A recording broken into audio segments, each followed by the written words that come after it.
Today I'm talking about agoraphobia and the best treatment methods for agoraphobia. Hi, I'm Paige Pradko. Welcome to Therapy for a Better Life.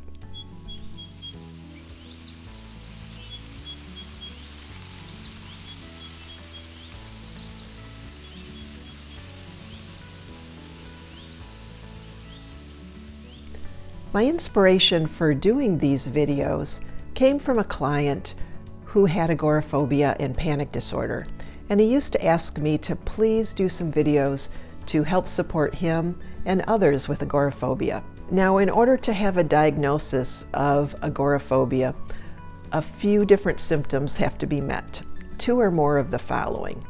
The person must have intense fear and anxiety when using public transportation, or they have intense fear when being in an open area, or an intense fear and anxiety when being in a closed area, or fear of being in a crowd or waiting in line, or they have intense fear and anxiety being alone or being outside of their house.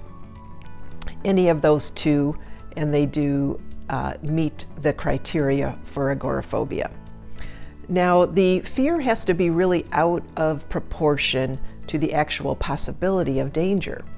And it is a persistent fear that has been there for longer than 6 months, and it really causes the person a lot of distress. So what are the causes of agoraphobia? Well, there are several possibilities. The first is genetics, just biological factors. The second is a traumatic event, possibly an illness or loss, or even an accident. And the third is just intense fears of possibly something terrible happening, a crime or terrorism or an accident. And the fourth is the complication of panic disorder, where a person begins to avoid different situations and activities and events because they fear that they will have panic. Now, how do we treat agoraphobia? As I mentioned earlier, I use a combined approach, and it really depends on if the person has panic disorder or not, and also the severity of their symptoms. So I'm going to review kind of a 6-prong approach. Number 1 is practicing a lifestyle that reduces the fear of their fear center of their brain, called the amygdala. And the way we do that is by some researched, proven methods to calm that fear area of the brain. And I've detailed these methods in a series that I call Calm the Body. You can find that on my playlist, but I will also leave you a link so that you can review the techniques to calm down that fear center of the brain and reduce your anxiety. What I really want you to pay attention to are 2 techniques. The first is called square breathing, and the second is called breath-focused meditation. Both of them are excellent techniques to practice every single day to keep your anxiety low. I also encourage my clients to just practice a healthy lifestyle. Good nutrition, good sleeping habits, exercise daily if they can. And there is just a little note that we give to clients with anxiety, that we say that people with anxiety cannot have CATS, C-A-T-S, caffeine, alcohol, tobacco, and sweetener.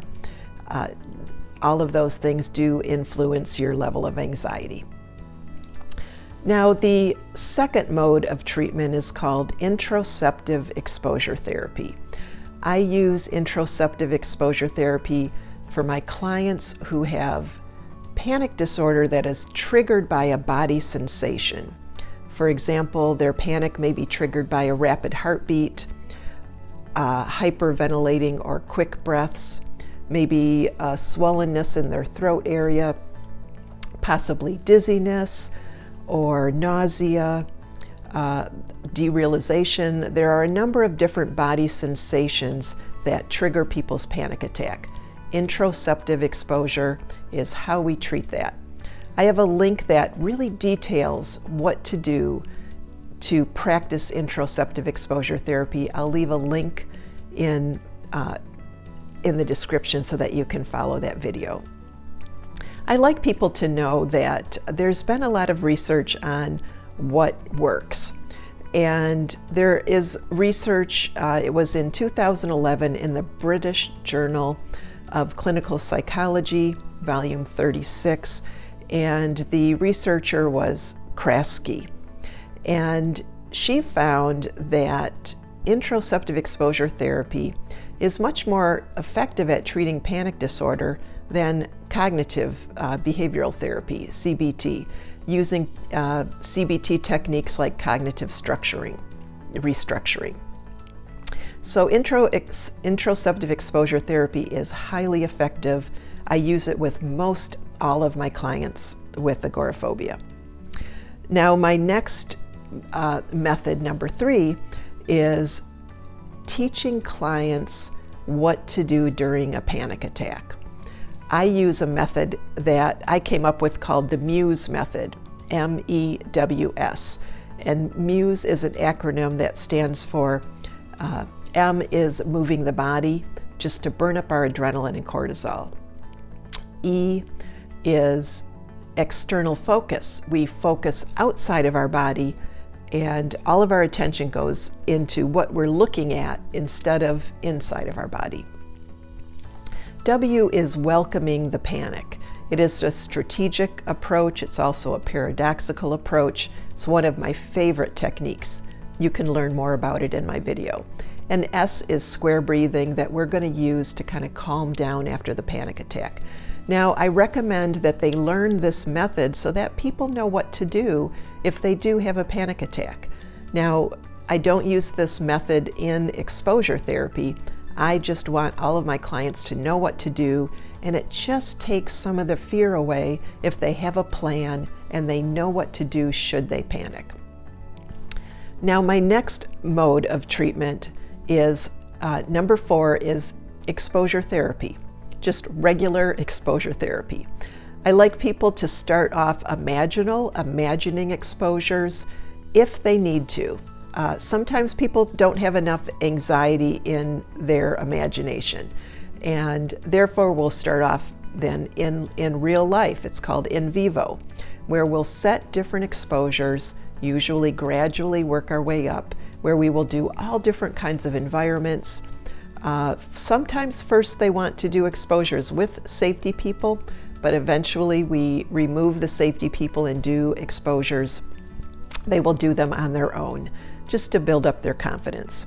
Now, it's important with exposure therapy to have a lot of variety, all different places, all different times a day, different amounts of time of the exposure. We want to mix it up as much as we can so that we have very effective exposure therapy.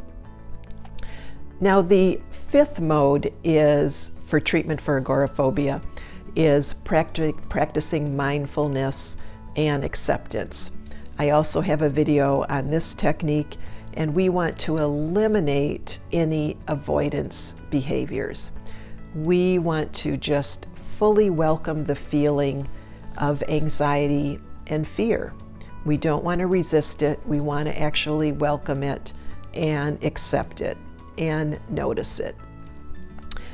I like my clients to know that there is no safe place, there is no safe person, because they are their own safe place and they are their own safe person. Now, the final mode of treating agoraphobia, number 6, is medications. Not all of my clients use medications, but if someone is interested in a medication, I do have them consult their physician. I do recommend antidepressants for agoraphobia and panic disorder, but I do not recommend benzodiazepines, although they are very highly prescribed to people with agoraphobia. There's actually evidence that benzodiazepines make agoraphobia worse. Also, benzodiazepines like Xanax and Ativan and Klonopin make exposure therapy completely ineffective. If you're on one of these medications, I do advise you to work with your physician to slowly go off, because they are difficult to get off of in a safe way, so you want to work with your physician to do that. I do have a video that describes a little bit more research on why I advise my clients to work with their physician to go off of those medications. And finally, I like people to be fully aware of safety behaviors and begin to eliminate their safety behaviors. Almost everybody that I know with agoraphobia have certain safety behaviors that one at a time we identify and we try to let go of. They include things like having your cell phone right there, having medication in your pocket, having a safety person there. These things one at a time we have to let go of. So I want to leave you today with just a message that there is hope. Agoraphobia is a very complicated condition, but there is 100% hope in complete recovery. I've witnessed it many, many times in my life. People that had agoraphobia were completely housebound and are now engaging fully in their life, actually even traveling. So I want to leave you with that gift of hope.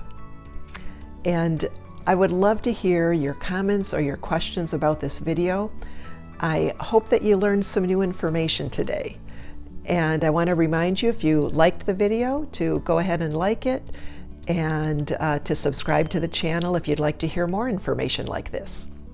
So until next time, take care. I will see you in session. Bye-bye.